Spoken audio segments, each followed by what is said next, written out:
من الشيطان الرجيم. بسم الله الرحمن الرحيم. إن الذين قالوا ربنا الله ثم استقاموا تتنزل عليهم الملائكة ألا تخافوا ولا تحزنوا وأبشروا بالجنة التي كنتم توعدون. نحن أولياؤكم في الحياة الدنيا وفي الآخرة ولكم فيها ما تشتهي أنفسكم ولكم فيها ما تدعون. نزلا من غفور رحيم. ان الذين قالوا ربنا اللہ ثم استقاموا، بے شک وہ لوگ جنہوں نے اپنے اللہ کو رب مان لیا اور پھر اس کی بندگی پر استقامت اختیار کی، تتنزل علیہم الملائکہ، ایسے لوگوں پر فرشتے نازل ہوتے رہتے ہیں، اللہ تخافوا ولا تحزنوا، جو انہیں اس بات کی بشارت دیتے ہیں کہ کسی قسم کا خوف نہ کرو اور کوئی غم نہ کرو، وَأَبْشِرُوا بِالْجَنَّةِ، اور تمہیں بشارت دی جاتی ہے اس جنت کی، الَّتِي كُنْتُمْ تُوعَدُونَ، جس جنت کا تم سے وعدہ کیا گیا.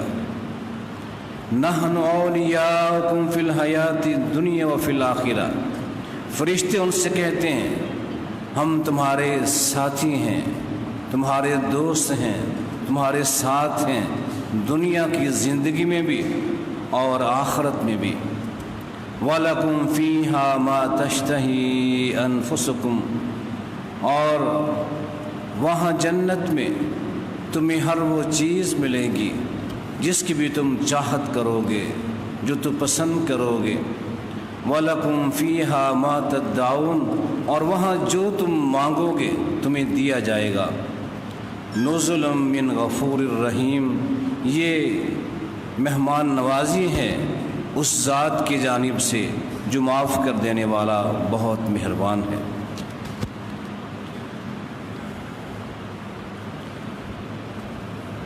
ماہ مقدس رمضان المبارک میں ہم نے اپنے آپ کی تربیت کرنے کی کوشش کی. بہت سے نیک اعمال کا خود کو عادی بنانا چاہا اور بہت سے گناہوں کو چھوڑنے کی عادت ڈالی. یہی وہ تربیت ہے، یہی وہ تزکیہ نفس ہے جو رب ذوالجلال کو ایک مومن سے مطلوب ہے کہ اپنے نفس کو، اپنی خواہشات کو، اپنی چاہتوں کو کنٹرول کرو اور اپنی ساری چاہتیں ایک اللہ کی چاہت کے تابع کر دو، اور وہ کام جو اللہ کو ناپسند ہیں ہر اس کام کو چھوڑ دو. ہم نے اس ماہ مقدس میں اپنے آپ کی تربیت کرنے کی کوشش کی، اور اس تربیت میں ہم کس حد تک کامیاب ہوئے ہیں یہ رمضان کے بعد کی زندگی اس بات کی شہادت دے گی کہ ہم اس تربیت میں کس حد تک کامیاب ہوئے ہیں. ایک تو ہم نے اس ماہ مقدس میں اعمال صالحہ کا، نیک اعمال کا عادی بننے کی کوشش کی ہے. نماز کو جماعت کے ساتھ وقت پہ پڑھنا، ذکر و اذکار کرنا، تلاوت قرآن کرنی، صدقات و خیرات کرنے، لوگوں کے ساتھ ہمدردی کرنی، یہ بہت سے نیک اعمال ہیں جن کی ہم نے خود کو عادی بنانے کی کوشش کی ہے، اور ماہ رمضان کے بعد پھر انہی معمولات کو، انہی اعمال صالحہ پر استقامت، ان پر دوام، یہ ہم سے مطلوب ہے۔ اگر ہم ان اعمال صالحہ پر دوام کریں گے، ان کو قائم رکھیں گے، تو اس کا معنی یہ ہے کہ ہم ماہ مقدس میں اپنی تربیت کرنے میں کامیاب رہے ہیں۔ لیکن اعمال صالحہ کے ساتھ ساتھ ایک اور چیز جس کی ہم نے تربیت لینے کی کوشش کی ہے، وہ ہے گناہوں کو چھوڑ دینا۔ ہم اس ماہ مقدس میں وہ کام جو اللہ کو ناپسند ہے اسے چھوڑنے کی، اسے ترک کرنے کی خود کو عادت ڈالی۔ یہ ترک معصیت بھی رمضان کے بعد بھی ہمارے اندر موجود رہنا چاہیے۔ 3 چیزیں ہیں جو انسان کی بربادی کا، انسان کی تباہی کا اور گمراہی کا عام طور پر سبب بنتی ہے۔ ایک زبان کا غلط استعمال۔ زبان کا غلط استعمال انسان کو اللہ سے بہت دور کر دیتا ہے، جہنم کے قریب کر دیتا ہے۔ اور زبان کا غلط استعمال یہ انسان کو لوگوں سے دور کر دیتا ہے۔ لوگ ایسے انسان کو پسند نہیں کرتے ہیں جن کی زبان اچھی نہیں ہوتی۔ اور دوسری چیز ہے جنسی خواہشات کی تکمیل۔ جنسی خواہشات کی تکمیل کی وجہ سے بھی انسان بعض اوقات گناہوں کی آلودگی میں پڑ جاتا ہے۔ اور تیسری چیز ہے اپنے پیٹ کو ہر چیز سے برنا، وہ حلال ہو یا حرام ہو۔ یہ 3 چیزیں، ایک پیٹ کی بھوک، ایک جنسی بھوک اور ایک زبان کا غلط استعمال، یہ 3 چیزیں ایسی ہیں جو انسان کو بربادی اور تباہی کی جانب لے جاتی ہیں۔ اور ہم نے ماہ مقدس میں یہ تربیت حاصل کی، یہ کوشش کی کہ ہم ان 3 چیزوں پہ کنٹرول کریں، اپنی زبان پہ کنٹرول کرنا سیکھیں، اپنی جنسی تسکین، جنسی خواہشات پہ کنٹرول کرنا سیکھیں، اور اپنے پیٹ میں وہی لقمہ لے کے جائیں جو اللہ چاہتا ہے، جس کے اللہ اجازت دیتا ہے۔ اب یہی 3 چیزیں اگر ہم ماہ رمضان کے بعد بھی اس کو چھوڑتے رہیں، ان چیزوں کا اہتمام کریں، اپنے آپ پہ کنٹرول کریں، تو ہم تربیت میں کامیاب ہیں۔ ہمیں روزے نے یہ تربیت دی کہ روزے کی حالت میں اگر کوئی شخص تمہیں گالی دے تو اسے گالی کا جواب گالی کے ساتھ نہیں دینا ہے۔ اسے کہہ دیں میرا روزہ ہے، میں تمہاری بدزبانی کا، تمہاری گالیوں کا جواب اس بے خودگی سے نہیں دے سکتا۔ یہ تربیت تھی ہم نے حاصل کی۔ کوئی گالی دے تو گالی کا جواب نہیں دینا، لیکن کیا رمضان کے بعد ہم اپنی بات کا آغاز ہی گالی کے ساتھ کریں؟ کوئی گالی دے یا نہ دے، لیکن ہم اپنی گفتگو کا آغاز ہی گالی کے ساتھ کریں تو یہ کہاں یہ درست ہوگا؟ زبان پہ کنٹرول کی تربیت ہم نے حاصل کی تھی۔ زبان سے کوئی ایسی بات نہ نکالیے جو اللہ کو ناراض کرنے والی ہو یا اللہ کے بندوں کا دل دکھانے والی ہو، انہیں اذیت دینے والی ہو۔ زبان پہ کنٹرول اسے قائم رکھیے، زبان سے کوئی بات ایسی نہ نکالیے جو کسی کو اذیت ہو۔ حدیث میں آتا ہے کہ جب کوئی شخص کسی سے لڑتا ہے، گالیاں دے رہا ہے، لیکن دوسرا شخص خاموش ہے، اس کی گالی کا جواب کچھ نہیں دے رہا، خاموشی اختیار کر رہا ہے، تو خالق کائنات کی جانب سے ایک فرشتہ وہاں موجود ہوتا ہے جو گالی دینے والے کی گالی کا جواب دیتا ہے۔ جو بد دعا وہ کرتا ہے، اس کی بد دعا کے جواب میں فرشتہ اسے بد دعائیں دیتا ہے۔ اس انسان کا وکیل بن کے فرشتے اس کی جانب سے جواب دیتے ہیں گالیوں کا، لیکن جب وہ گالیاں سننے والا صبر نہ کرے، وہ بھی اپنی زبان کھول دے، اپنی زبان گندی کر لے، تو فرشتے وہاں سے ہٹ جاتے ہیں کہ اب تم جانو، تمہارا کام جانے، جب تک تم نے اپنی زبان کی حفاظت کی، تمہاری وکالت ہم نے کی ہے، ہم اسے جواب دیتے رہے، لیکن اگر اب تم نے خود اپنی زبان کھول لی ہے، اب تم جانو اور وہ جانے۔ تو اس لیے انسان اپنے آپ پہ کنٹرول کرے۔ اور ایک حدیث میں آتا ہے کہ جو شخص کسی کو گالیاں نکالتا ہے، حقیقت میں وہ شخص اپنی نیکیاں اس انسان کو دے رہا ہوتا ہے۔ اس لیے قیامت کے دن گالیاں سننے والا رب کے حضور میں یہ مقدمہ دائر کرے گا کہ قد شتمنی ھذا، کہ اے اللہ اس نے مجھے گالی دی تھی، آج مجھے اس گالی کا بدلہ دلوایا ہے۔ رب کائنات اس گالیاں دینے والے کی نیکیاں اس انسان کو دے دیں گے جسے اس نے گالی نکالی تھی۔ حقیقت میں جو کسی کو گالی نکال رہا ہے، بدزبانی کر رہا ہے، یہ اپنی نیکیاں اس انسان کو دے رہا ہے، اپنی نیکیاں ضائع کر رہا ہے۔ ہم نے ماہ رمضان میں بہت سی نیکیاں کمائی ہیں، اب ان کی حفاظت کیجیے۔ کبھی بھی زبان کے ساتھ کسی کو دکھ نہ دیجیے، زبان کا غلط استعمال نہ کیجیے، وگرنہ یہ ساری نیکیاں وہ لے جائیں گے جن کے ساتھ ہم بد زبانی کریں گے۔ امام حسن بصری کا یہ واقعہ ہے کہ انہیں ایک شخص نے بہت گالیاں تھیں۔ امام حسن بصری گالیاں سنتے رہے تو اس کے بعد کچھ کھجوریں اس کو تحفے میں دیں اور کہا کہ میرے پاس اور تو کچھ نہیں ہے، یہ کھجوریں ہیں، تو نے مجھے اتنی نیکیاں دے دی ہیں اپنی، اس کے بدلے میں میرا یہ تحفہ قبول کر لا۔ یہ تھا ہمارے اسلاف کا انداز کہ جو گالیاں دے رہا ہے اسے گالیاں نہیں، یا تو اسے دعا دیجئے یا اسے کو تحفہ دے دیجئے، اسے شرم آ جائے گی، راہ راست پہ آ جائے گا۔ لیکن جب ہم گالی کا جواب گالی سے دیتے ہیں تو مصائب میں پڑ جاتے ہیں۔ ایک شخص اپنا واقعہ خود بیان کرتا ہے کہ میں سواری پہ جا رہا تھا، راستے میں موٹر سائیکل کے ساتھ ایک اور آدمی ٹکرایا، اس کی غلطی تھی، لیکن بجائے غلطی ماننے کے اس نے مجھے گالی دی۔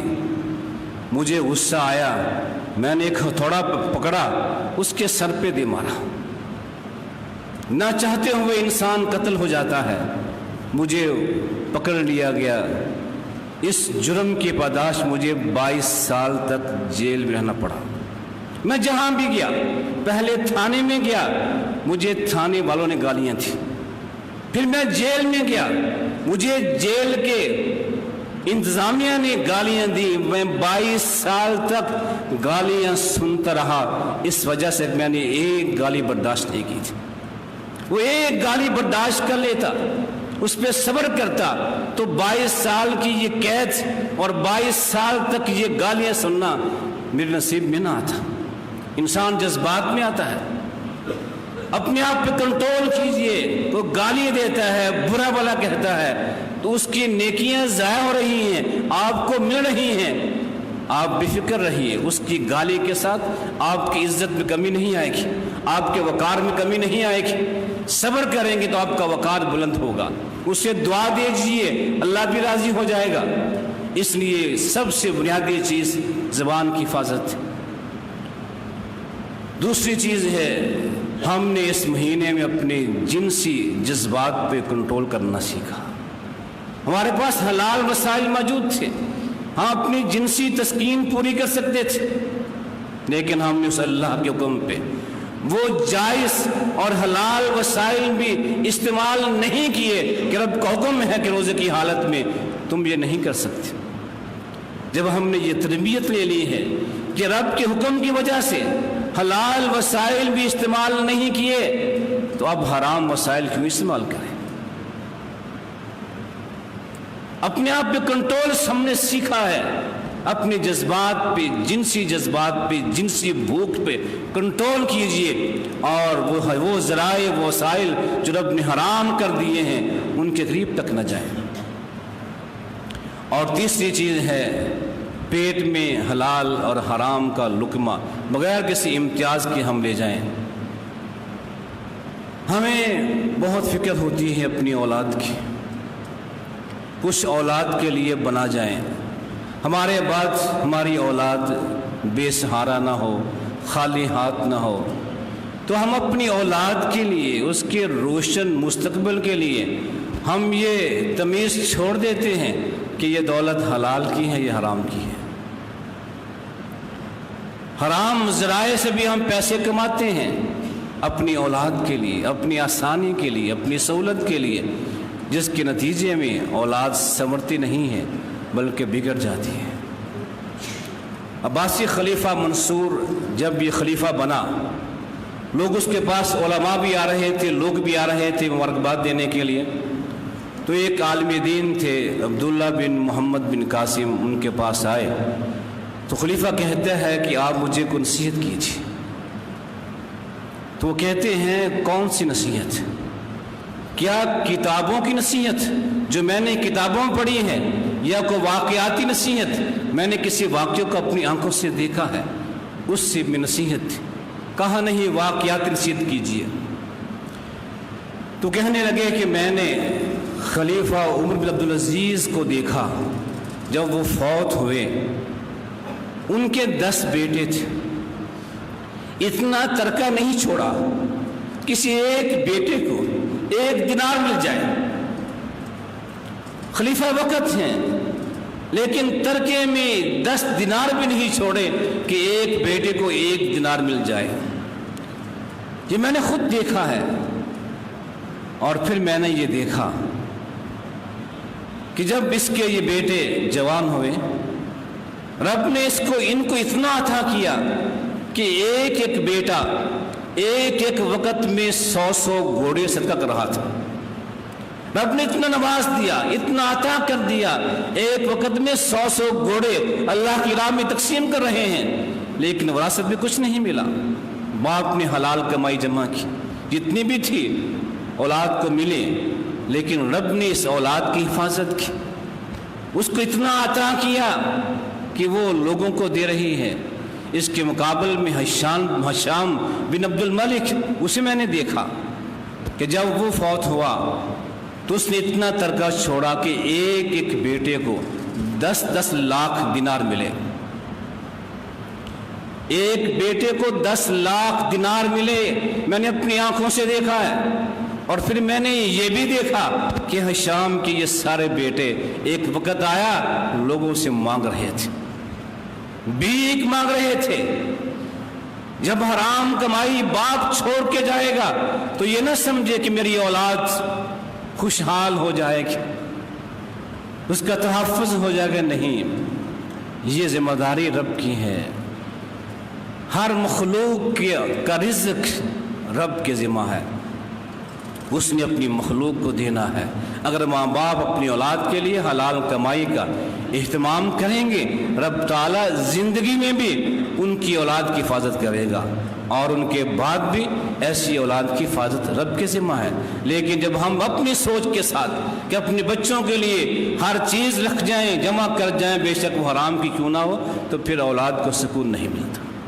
اس لیے ہمیشہ یہ رمضان سے ہم نے سبق سیکھا ہے کہ رب کے کہنے پہ روزے کی حالت میں حلال چیزیں بھی چھوڑ دی ہیں، تو جب اس کے کہنے پہ حلال چیزیں چھوڑ دی ہیں تو ساری زندگی جو اس نے حرام کر دیا ہے اسے کیوں نہیں چھوڑتے؟